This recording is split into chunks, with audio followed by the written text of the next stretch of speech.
Hi guys, and welcome back to Scale Motor.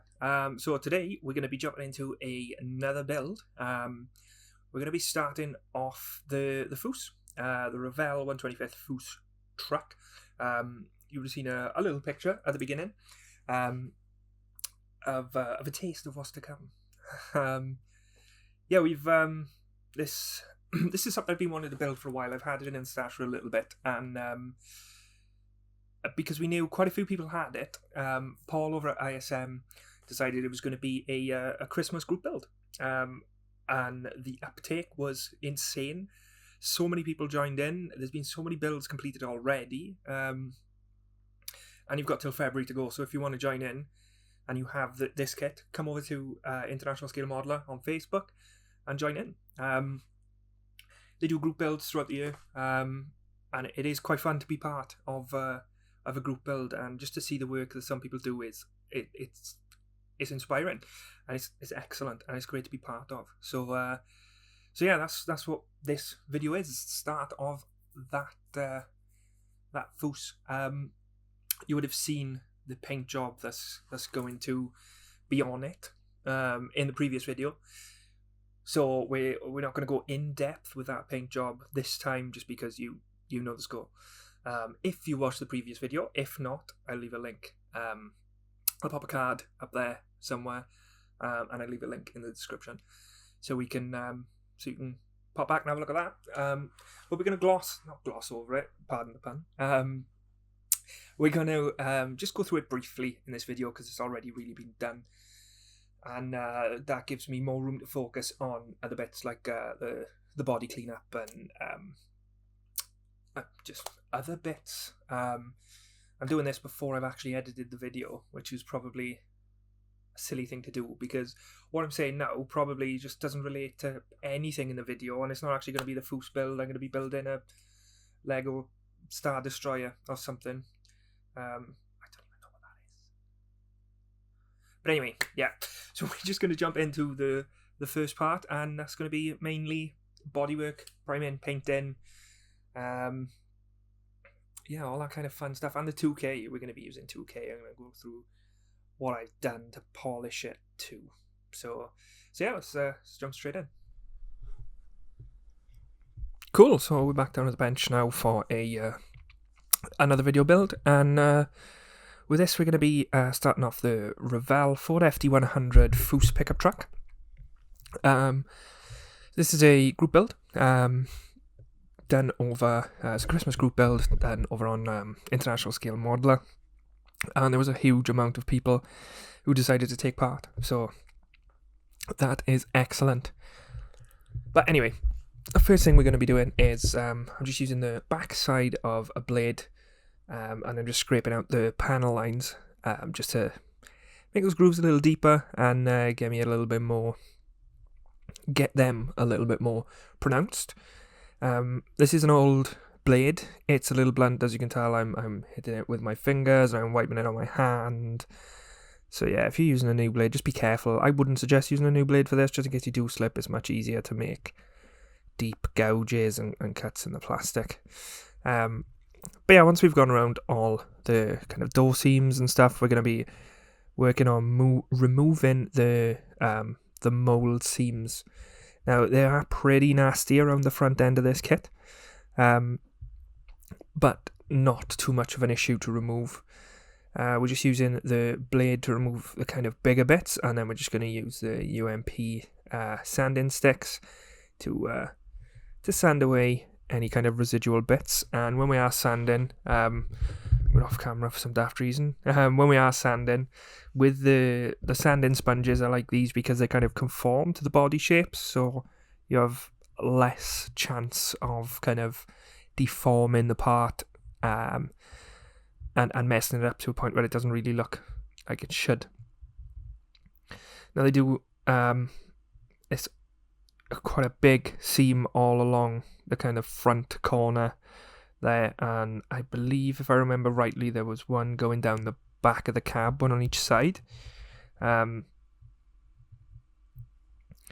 yeah, not too stressful to deal with.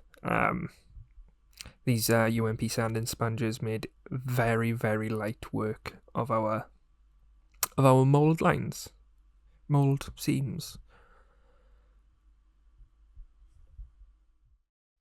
Okay, so next up I decided I wanted to do a real wooden bed.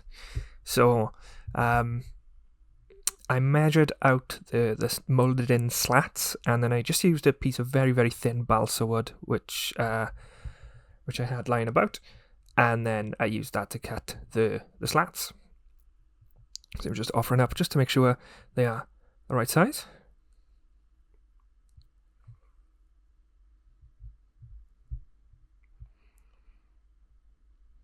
And we see that they do fit. I was just making sure everything was uniform, and then what I did is I used vernier calipers to actually measure the slats, and then I just locked it in place, and then just used this to kind of mark the ends. Each side of this little piece of wood, you could use veneer or whatever you want really, and then use a nice straight edge to run your cut along.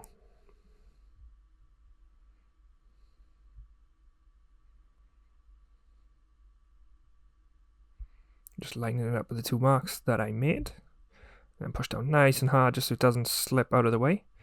And then the good thing about this balsa wood is that it cuts super, super easy. Even with a blunt blade on your knife, it cuts quite well. You've got to make sure you're kind of pushing up towards that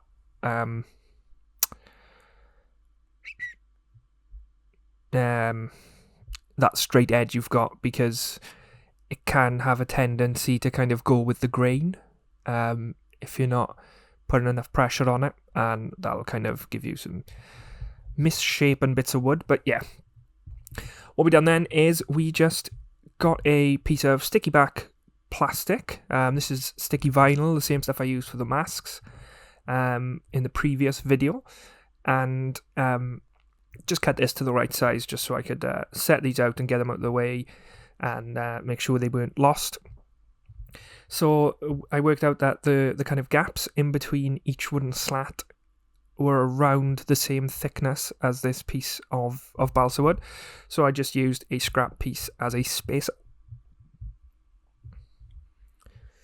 And then we just essentially just started slowly building them up. You might, if you're doing it this way, you might see that you come a little bit over on size, but that's not much of a problem at all, because these balsa wood pieces is quite easy to just ever so gently peel a strip off the edge.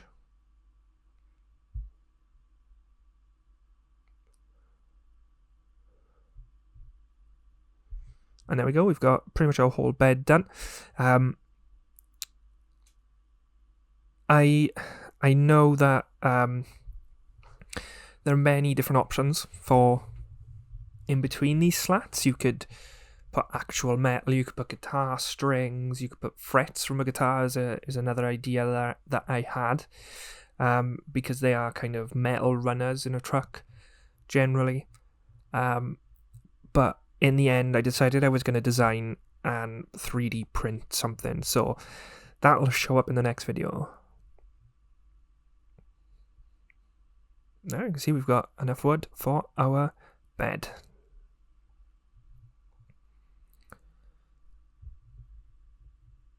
Okay, and once we've done that, we went into painting, and I'm not really going to cover the painting of the body much in this one, because the previous video is all that. You know, the painting, the livery and stuff. All I'm showing here is just kind of the last but one couple of layers of the clear blue which we used.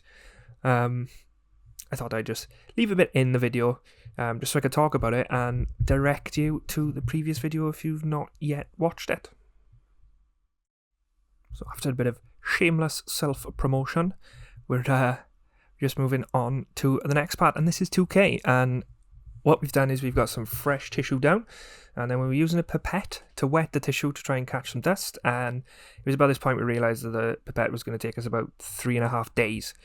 So I had a bottle of water which I was using the pipette in. I found a spray bottle kind of top on an empty spray bottle I had here, which I was using to clean the bench, and just popped that in the bottle and sprayed away so we could get a nice wet tissue base to try and catch any dust particles or little bits of paint or whatnot. You can see there's my lovely contraption. That water bottle is used solely for water. It's a bit stained because I use it every now and again to wash my brushes when I'm using water-based paint. But I do change it out. I don't drink it much.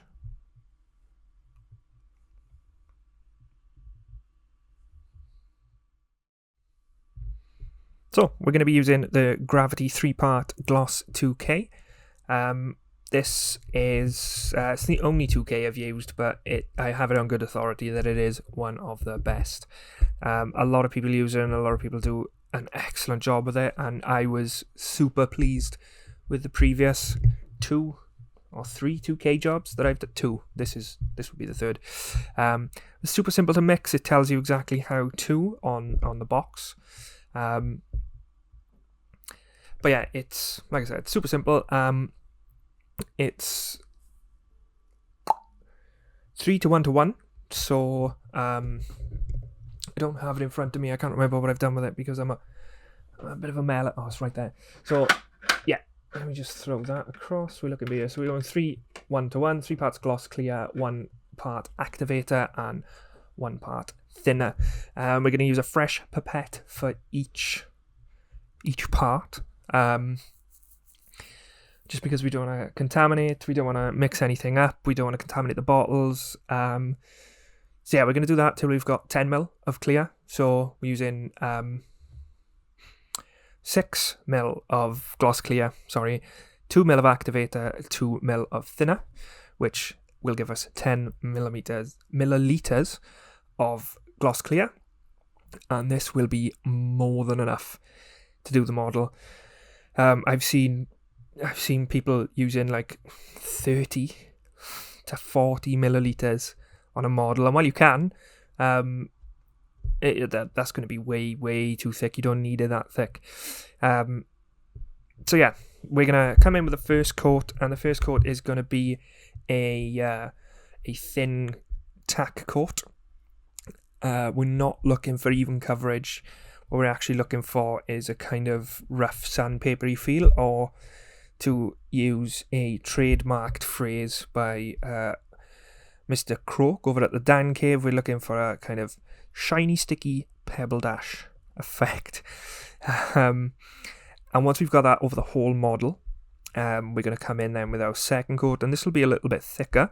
It doesn't have to be a pebble dashy coat, and it doesn't have to be a super wet coat, I found. But you want it to be thick enough so you start getting a nice glossy finish. Your previous tack coat the texture you've left will kind of grip that paint and stop it, grip the clear, and it'll stop it kind of running and rolling around.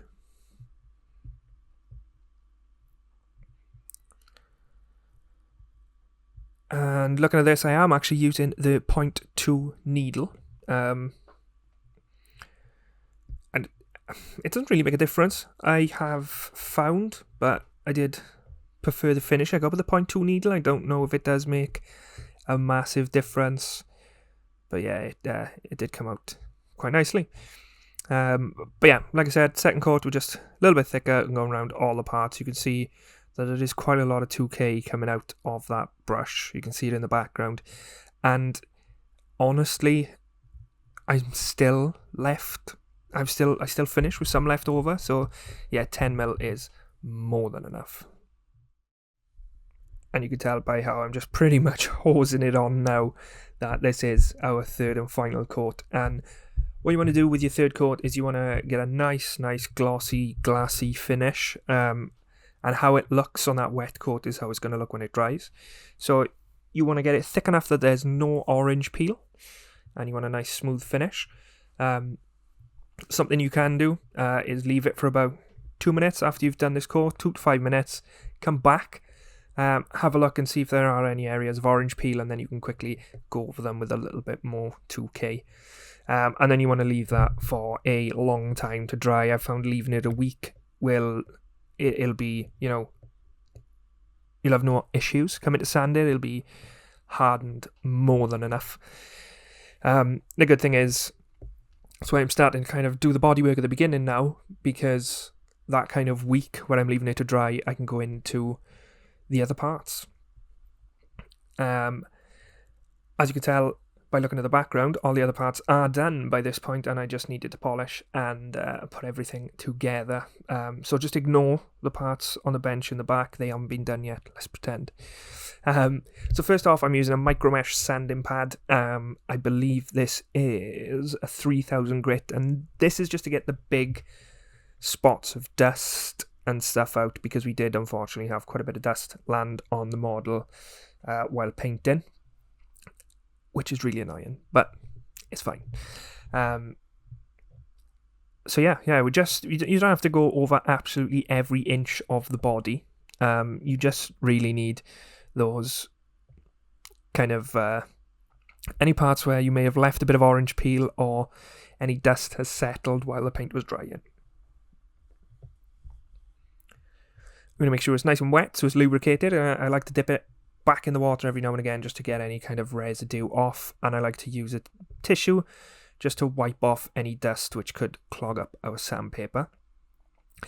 And then we're coming in with the 6000 grit micro mesh, and we're just going to use this to go over everywhere we've previously gone over. I'm going in the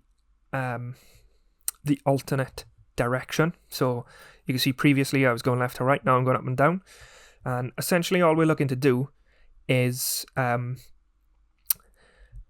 we look at a flat back to a nice dull finish with each kind of with each pass of sandpaper. So we're removing the scratches from the previous sanding and replacing them with new thinner scratches, and we're gonna do that over and over until we've got a nice flat surface going through each kind of grade of sandpaper.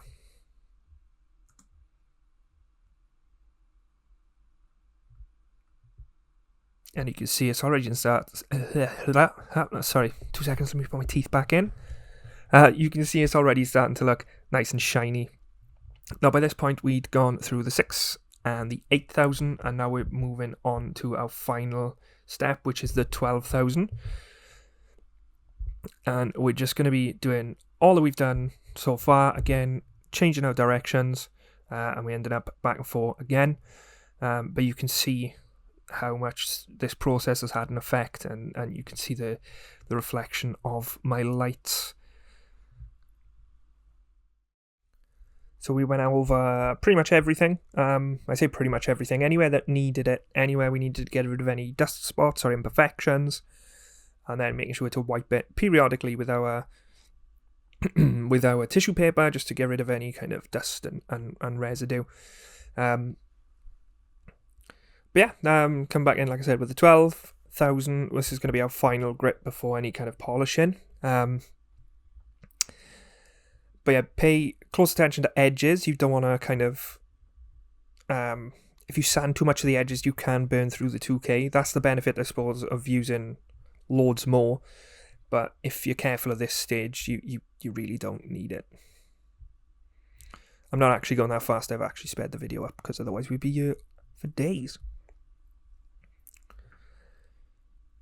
And it's amazing you can go from that kind of imperfect finish to using just abrasives and get to that point.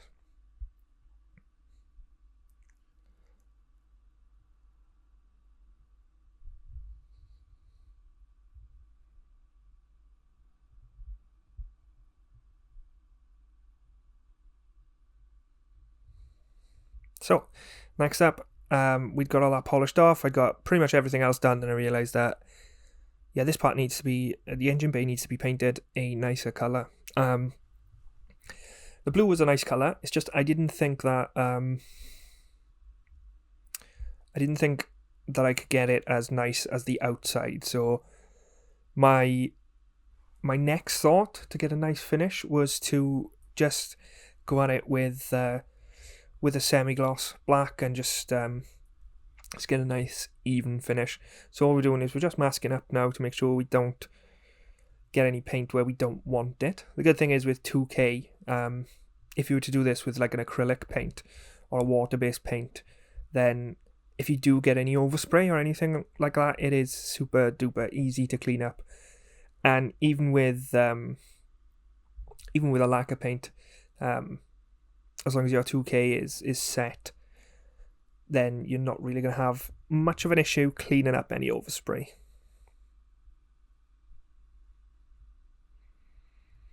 But at this point, I still had the 0.2mm needle in the apex in my airbrush, so I didn't bother masking loads of areas off because I knew I wasn't going to be doing big kind of wide areas with the airbrush. I was going to be focusing on smaller areas, so you don't need to go mad and mask the whole body. We also masked off just the edges of our hood if you're American, or bonnet if you're British, or various other places. I don't know. I only know what they call it in America and Britain. Sorry. We just masked off the edges just so we wouldn't get loads of overspray, and then we ended up we were going to paint this the same colour.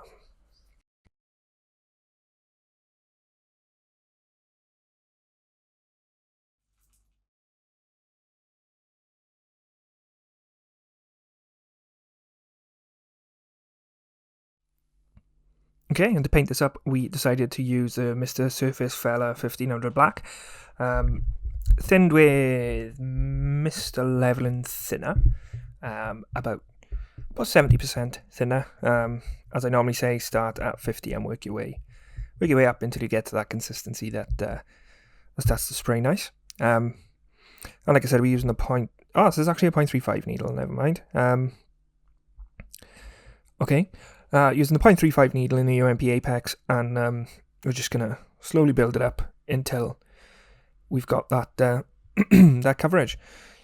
I think they only ended up with 2 coats. It looks like it's going on a lot thicker than it actually is, just because the coverage on the Mr. Surfacer is absolutely excellent.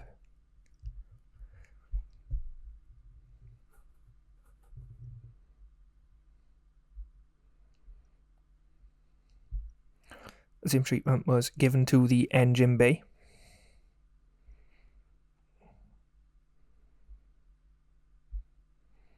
Just be a little careful. Try not to get overspray on everything. Like I said earlier, it doesn't really matter too much with that hard 2K exterior, but you want to minimize the cleanup.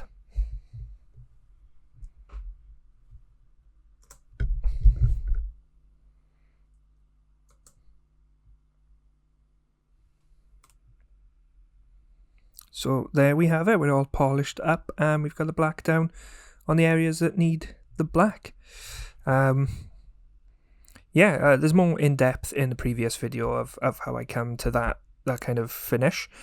This one was just focusing mainly on the 2K, and the other bits and bobs just getting to that point. But really enjoyed this kit. It's a good looking kit, and it goes together really well. But if you've enjoyed watching as much as I've enjoyed building, then please don't forget to like, comment and subscribe. Thank you guys for watching. Have a great day and stay safe.